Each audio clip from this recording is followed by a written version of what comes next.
అనేక సంవత్సరాల క్రితం దేవతల ఆశీర్వాదంతో ఒక మహాబలశాలి బాలుడు జన్మించాడు. ఆ బాలుడి పేరు హనుమంతుడు. చిన్నప్పటి నుంచే హనుమంతుడికి అసాధారణ శక్తులు ఉండేవి.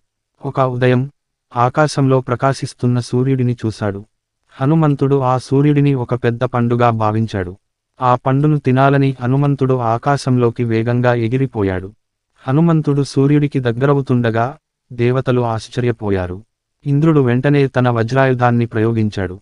ఆ వజ్రాయుధం హనుమంతుడిని తాకింది. హనుమంతుడు నేలపై పడిపోయాడు. తన కుమారుడికి జరిగినది చూసి వాయుదేవుడు కోపంతో ఊగిపోయాడు. వాయుదేవుడు ప్రపంచం మొత్తం గాలిని ఆపేశాడు. ప్రపంచమంతా శ్వాస తీసుకోలేక ఇబ్బంది పడింది. దేవతలు భయపడి వెంటనే వాయుదేవుడి దగ్గరకు వచ్చారు. హనుమంతుడికి అపారమైన వరాలు ఇచ్చారు. అపార బలం, అమరత్వం, అద్భుతమైన జ్ఞానం హనుమంతుడికి లభించాయి. అందుకే హనుమంతుడిని భక్తి మరియు బలానికి ప్రతీకగా పూజిస్తారు. జై శ్రీరామ్, జై హనుమాన్.